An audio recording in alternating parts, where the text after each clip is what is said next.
Au nom du Père et du Fils et du Saint-Esprit, seul Dieu, Amen.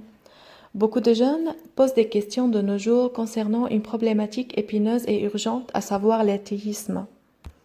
L'athéisme est un mot dérangeant, mais malheureusement c'est une réalité car beaucoup de gens sont sceptiques par rapport à notre foi et par rapport à ce qu'on considérait avant comme une évidence. Nous pouvons être surpris par un jeune qui dit peut-être Dieu n'existe pas ou pourquoi nous avons raison et les autres non. Ou encore, la science dit des choses différentes complètement de l'évangile. Tout cela a commencé à apparaître et à flotter sur la surface et les jeunes ont le droit de discuter et d'être écoutés afin de parvenir à une réponse. Et en l'occasion, il n'existe pas de questions sans réponse. Peut-être certaines questions nécessitent d'être étudiées plus longtemps et d'une profondeur, d'une inspiration et conseil divin, mais notre Seigneur est la source de la sagesse et par conséquent, il y a toujours la réponse à toutes nos questions. Mais il est possible que tu mettes plus de temps avant de découvrir la réponse parce que tu es limité en tant qu'homme, aussi bien que je suis limité en tant qu'être humain, mais il y a nécessairement une réponse. La première question que je voudrais aborder avec vous est très récurrente de nos jours, à savoir pourquoi l'athéisme? Pourquoi beaucoup de monde et de populations sont devenus athées? Pourquoi certains parviennent à cette idée? Pourquoi certains disent Dieu n'existe pas? Pourtant, nous sommes des gens éduqués et prédisposés à cette évidence naturelle que Dieu existe car il nous a créés tout simplement.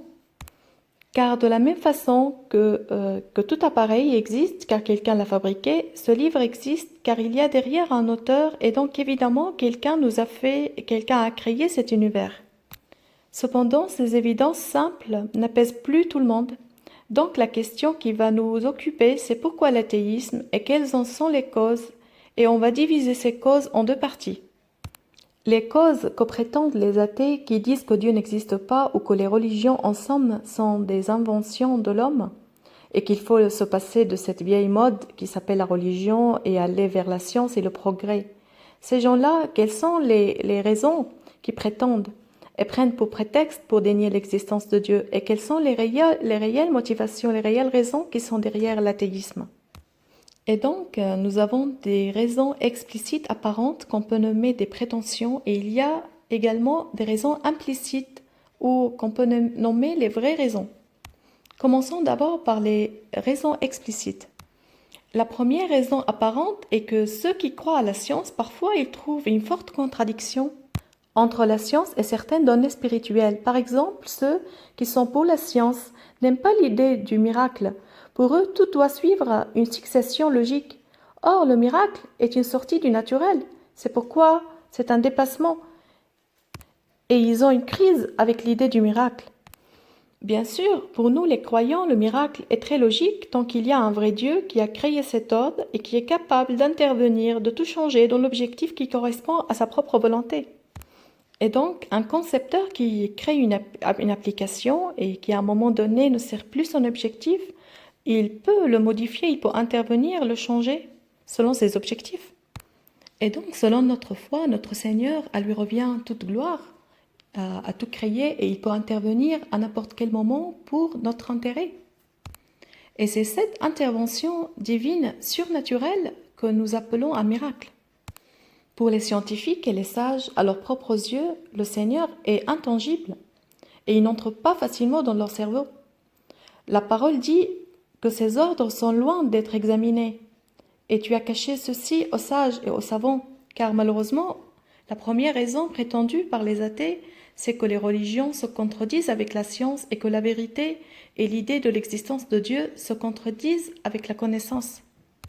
On discutera de ce sujet plus tard à d'autres occasions, si Dieu le veut, pour savoir si la science se contredit vraiment avec Dieu ou non. Mais aujourd'hui, on va seulement examiner les raisons. La deuxième prétention ou raison des athées, c'est que les religions sont la cause des fléaux et catastrophes. En effet, il s'agit ici d'un paralogisme, car ils citent certains événements historiques et ils font le lien en disant par exemple « Voilà les croisades, voilà des gens religieux qui ont causé des guerres et des meurtres. » Bien sûr, il existe certaines religions qui sont effectivement basées sur les guerres et invitent au meurtre. Par exemple, les Sikhs en Inde. Le sikhisme est une religion qui accepte un degré de violence, mais alors il mélange tout en disant que la présence et l'existence de la religion est toujours la raison pour la violence et pour les guerres. Bien sûr, ces propos sont un gros paralogisme, une erreur, car la Deuxième Guerre mondiale survenue, qui a causé la mort de centaines de milliers d'hommes, le motif de cette guerre fut l'athéisme. Si vous étudiez l'histoire de la Deuxième Guerre mondiale, vous trouverez le moteur principal de Hitler et de ces gens, c'était basé sur l'ignorance de l'existence de Dieu. Dieu n'existe pas, je suis Dieu, nous sommes Dieu, c'est nous qui allons changer le monde. Et avec leur athéisme, ils ont failli anéantir le monde entier. Alors si quelqu'un dit que la religion est la cause des guerres, dites-lui, en effet, toute déviation ou mensonge dans une pensée ou une vérité peut causer la violence ou la guerre.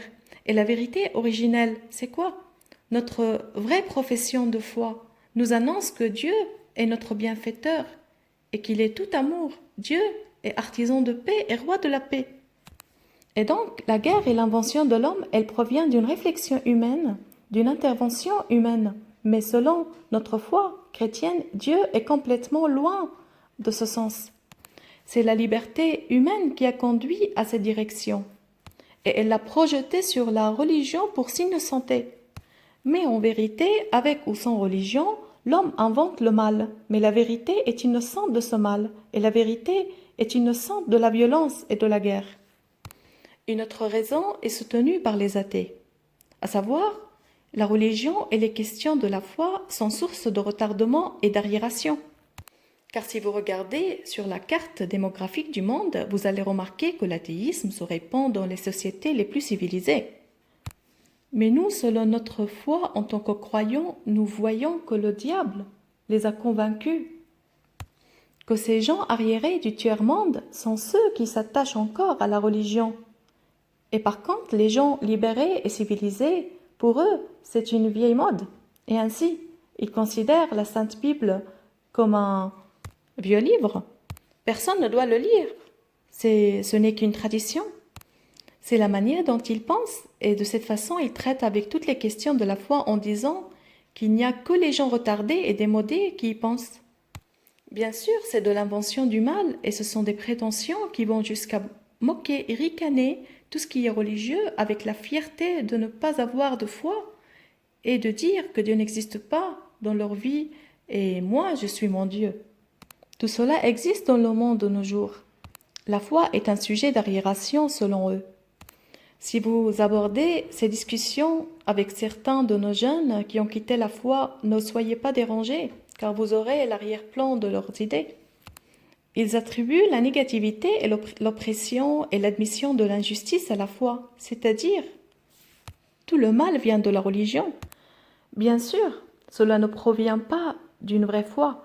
Cela pourrait être une partie d'une religion déformée, car, par exemple, avant la vague du communisme et de l'athéisme, heureusement aujourd'hui qu'ils sont retournés au christianisme, avant la révolte communiste, les tsars et les empereurs russes étaient injustes avec les paysans pauvres. Ils les humiliaient et utilisaient le christianisme comme une anesthésie. Le fait qui a poussé quelqu'un à dire que la religion est l'opium des peuples. Ils incitaient les gens à tout supporter en disant que Dieu t'a permis de porter la croix, de subir l'injustice. Et voilà ton partage de peine. Et donc, tu dois baisser la tête et supporter. Il s'agit nettement d'une exploitation des gens influents, de gens influents qui veulent le pouvoir à n'importe quel prix et pour manipuler les gens, ils utilisent un raisonnement religieux. Ici, je voudrais faire la différence entre la pensée religieuse et la vérité.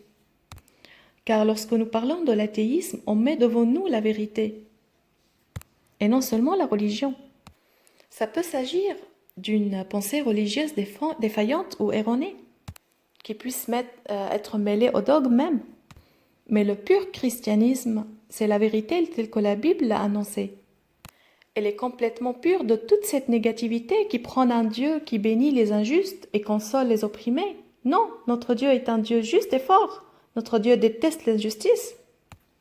Il a enduré l'injustice pour nous, mais il défend les maltraités, à tel point que de nos jours, et encore on est dans la partie concernant les prétentions des athées, le raisonnement qui justifie leur logique. Et tout à l'heure, je vais vous dire les vraies raisons de notre point de vue de l'athéisme. Ils disent que la foi ne peut pas expliquer le monde, que la foi est un échec dans l'explication des désastres et des fléaux de la nature. Ils pensent que nous n'avons pas de réponse à cette question. Que si Dieu existe et qu'il est Dieu du bien, pourquoi donc il y a des tremblements de terre, des volcans, des épidémies, des famines, et pourquoi des enfants innocents meurent? Si vraiment Dieu existait et qu'il était un bon Dieu. Ils pensent avoir la victoire dans cette affaire, comme ayant trouvé la preuve, comme si on ne pouvait pas donner de réponse. En fait, il y a des réponses à cette question et des réponses logiques convaincantes pour ceux qui veulent admettre.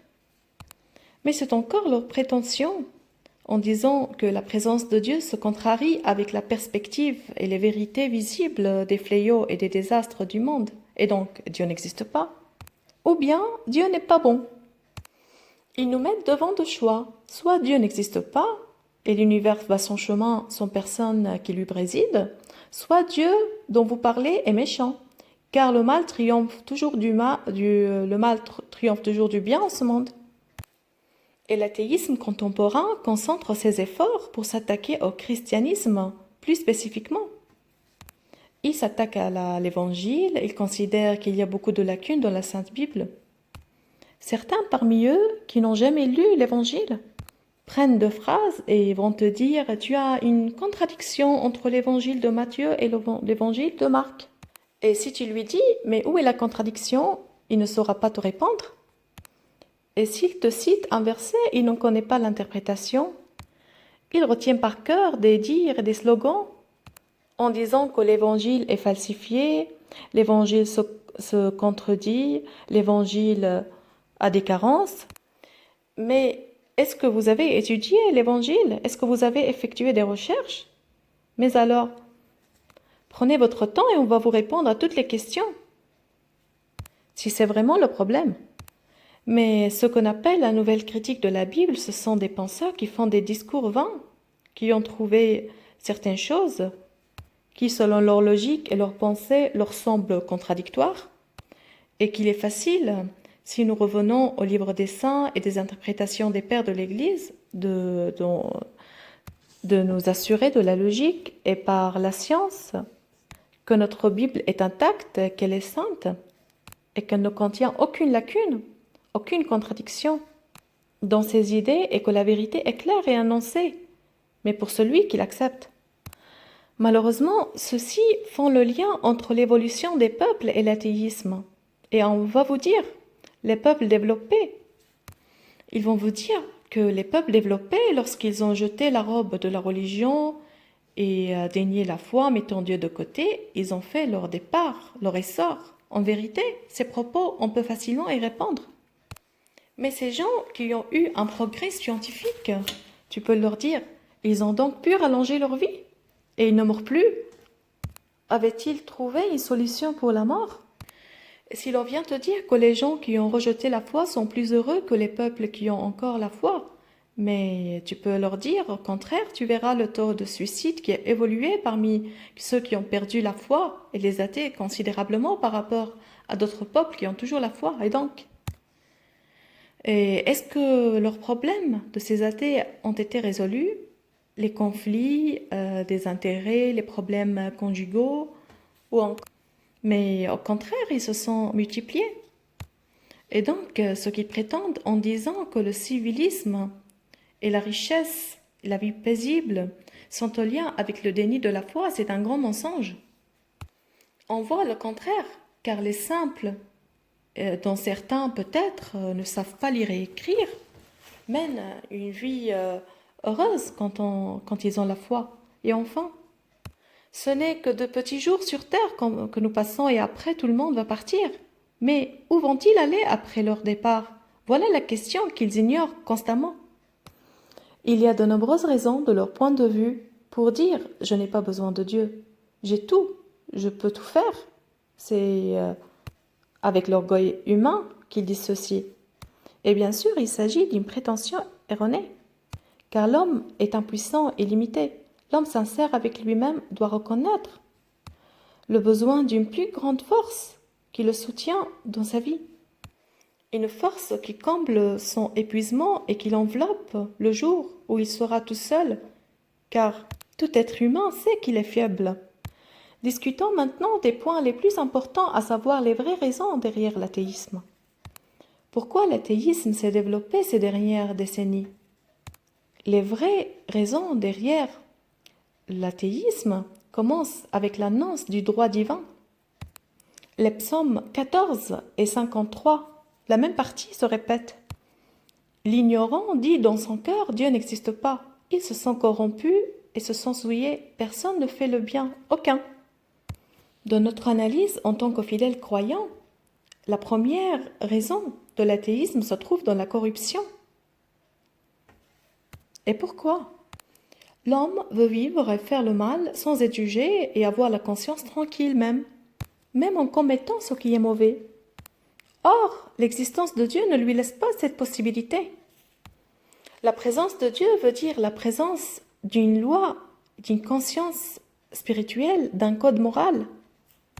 Cela veut dire qu'il y a le bien et le mal, et en fait, il ne sait pas faire le mal, ou il ne veut pas faire ce qui est juste. Le mal lui plaît plus, et donc, il est plutôt plus facile d'annuler Dieu, d'annuler la foi, et comme ça, je fais le mal qui me plaît, avec une conscience tranquille. Et en l'occasion, ce n'est pas seulement notre propre analyse en tant que croyants, mais beaucoup d'athées qui sont revenus à la foi ont reconnu cette vérité. Bien d'athées célèbres ont reconnu cette vérité dans leurs écritures après leur retour à la foi. Ils ont dit qu'ils n'étaient pas convaincus de l'inexistence de Dieu, mais on ne voulait pas se laisser convaincre par son existence. Car si on le reconnaît, on aurait honte de nous-mêmes et on devrait changer de vie, mais on ne voulait pas vivre comme cela incombait à la foi. On voulait que, au moment où on commet le vol ou l'adultère, ou n'importe quel acte mauvais, pouvoir en rire la conscience tranquille. Et l'existence de Dieu et l'existence d'un jugement dernier à venir, de cette vie et d'une vie éternelle, toutes ces données liées à la foi qui découlent de cette vérité, c'était pour nous un sujet fatigant. Et alors donc, la première raison que je voudrais que nous retenions, c'est que l'athéisme est lié à la décadence morale, et ainsi l'athéisme est un phénomène diabolique, derrière lequel se cache la corruption. Et on peut voir cela d'une manière évidente aux pays développés, qui prennent la science. C'est frappant pour un chrétien de l'Orient ou du tiers-monde de voir le développement en Occident, en effet. Mais si vous jetez un regard sur la vie de ceux qui ont perdu la foi, comment ils vivent, on voit qu'une partie de leur vie est très obscure, qu'ils se laissent conduire et dominer par les désirs charnels, au mépris de toute règle, de toute loi normale et naturelle. Ils mangent, ils boivent, ils vivent comme bon il leur semble et commettent des fautes tranquillement, en y voyant un droit et en se moquant, n'acceptant même pas la critique parce qu'ils ont nié Dieu. Ils ont nié l'éternité, nié l'exemplarité, les idéaux. Ils ne veulent même pas y penser, car s'ils y pensent, ils vont être dans l'impasse. Ils devraient s'empêcher de commettre le mal, ce qui est méprisable, mais ils ne le veulent pas. Voilà la première motivation de l'athéisme. La première catégorie des athées, ce sont probablement ceux qui veulent vivre dans le vice. Mais pour ne pas dire que c'est l'unique raison, il y a d'autres raisons bien sûr. Dans l'orgueil. L'athéisme est en lien, pour nous qui avons la foi, chez certains au moins, au phénomène de la divinisation de l'intelligence humaine et la divinisation de la science. De nos jours, on peut rencontrer certaines personnes instruites et avoir le sentiment de leur arrogance, de leur orgueil, du fait qu'ils ont beaucoup lu ou fait des études ou encore fait une thèse de doctorat. Ces gens ont la sensation d'être supérieurs aux autres, car les autres, pour eux, ils ne comprennent pas. Il y a même pire. Il y en a qui peuvent aller jusqu'à ressentir qu'ils comprennent plus que Dieu même, si Dieu existait. Et avec cet orgueil, il est normal que l'homme soit enclin au déni de Dieu, car il se considère comme un Dieu. Et de base, qu'est-ce que l'orgueil? C'est la divinisation de l'ego. Rappelez-vous l'histoire de Pharaon et de Moïse, la vérité était claire. Moïse est un pauvre homme, mais ce qu'il dit arrive. Et lorsqu'il dit à Pharaon que l'eau du fleuve va devenir du sang, l'eau devient du sang. Lorsqu'il lui dit qu'il y aura un fléau avec des sauterelles si tu n'obéis pas, cela se réalise. C'est arrivé, comme Dieu l'a dit, de la bouche d'un pauvre homme qui a toujours raison et qui ne dit rien qui ne se réalise. Moïse a la vérité, il la possède et Pharaon se voit obligé de se soumettre. Par la suite, il continue de s'enorgueillir. Et cela pourquoi, à votre avis? Parce qu'il se dit « je suis Dieu ». Moïse ne dit pas qu'il est Dieu, il dit qu'il est le serviteur de Dieu. Et Pharaon lui dit « mais c'est moi Dieu ». Et chaque fois qu'il se soumet, il revient sur sa parole. Il ne se laisse pas aller avec Moïse. C'est l'arrogance qui triomphe à tel point que dans le langage populaire, on compare aujourd'hui les arrogants à Pharaon. Il a persisté dans son orgueil, son retour jusqu'à sa perdition. Car il a refusé d'accepter l'existence d'un vrai Dieu, le Dieu de Moïse. Et ce refus, il est motivé par sa propre divinisation de son orgueil. Aujourd'hui, non seulement on est devant l'arrogance humaine, mais aussi l'arrogance intellectuelle, mentale ou théorique, scientifique. Car ces gens instruits qui ont beaucoup lu ont cru que la science c'est Dieu. Aujourd'hui, il existe quelque chose au monde qui s'appelle Church of Science, c'est-à-dire l'église de la science. Ils disent la science est Dieu et on lui rend une adoration et une vénération avec cette considération qui est que la science, c'est l'unique référence. Et si la science, à un moment donné, dit que la Sainte Bible n'est pas correcte, eh bien, la Bible n'est pas correcte. L'arbitre, c'est la science. Cependant, l'ABC de la logique. Quel est l'ABC de la logique? En fait, la science est variable et elle change tout le temps. Et Dieu, est-ce qu'il peut être variable? Qui peut admettre un Dieu qui change de jour après jour? Par le passé, on disait que la terre était plate et que celui qui dirait que la terre était ronde, on le considérait comme un fou ou un arriéré. Aujourd'hui, si quelqu'un dit que la terre n'est pas sphérique, il va être qualifié de fou. Et donc, la science elle-même change, l'information a muté et les théories scientifiques, ils se contredisent, ils permutent, et les inventions et les prétentions scientifiques chaque jour sont nouvelles. Où est Dieu dans ces sujets? Les vérités spirituelles peuvent être examinées par des connaissances matérielles. La science cherche à comprendre la création et la création de ce que Dieu a fait selon notre foi. La science restera toujours un domaine de recherche, d'étude, pour creuser et contempler, découvrir ce que Dieu a façonné. Et donc la science est au service de Dieu. Voilà sa naturelle position. Mais aujourd'hui, on met Dieu de côté et on considère la science comme tout. Et c'est une des raisons célèbres de l'athéisme. Et la troisième raison derrière l'athéisme qu'ont découvert les chercheurs et critiques, analystes qui se sont penchés sur cette question, c'est que les défenseurs de l'athéisme au monde, et c'est un sujet qu'on peut aborder à part entière, tous ces noms célèbres qui sont cités comme référence depuis 2 siècles écoulés, Sartre, Karl Marx, Schopenhauer, qui ont commencé une vague, cette vague de l'athéisme horrible. Dans le monde, tous, dans leur éducation et leur passé, ils ont eu des problèmes sociaux, psychiques très atroces. On a trouvé que lorsque l'enfant est exposé à un effondrement un, un ordre moral qui s'effondre devant lui, un papa qui ne mérite pas d'être appelé père, qui l'humilie, qui en abuse ou qui le viole, ou encore qui est injuste ou bien qui l'a rejeté, va dire à cet enfant qui est devenu adulte, Dieu est ton père. Il va te dire, ne m'en parle pas, car il refuse la paternité ou le pouvoir paternel, car il en a subi des tortures. Mais si tu n'as pas vu, mais toi tu n'as pas vu la forme naturelle du père affectueux qui peut mourir pour sauver ses enfants.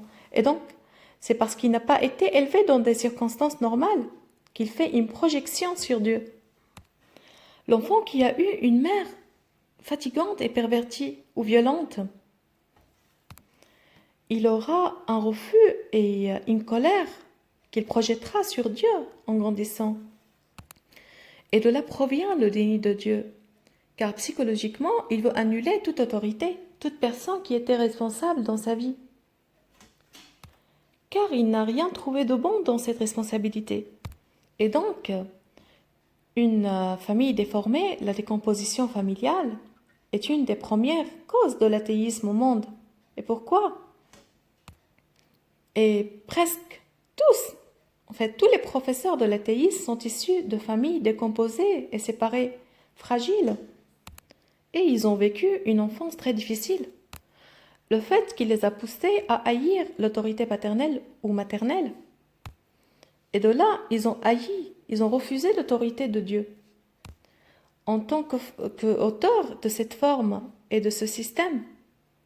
Et ils ont tout projeté sur Dieu avec des théories et des philosophies. Mais la vérité, la cause est toujours la corruption.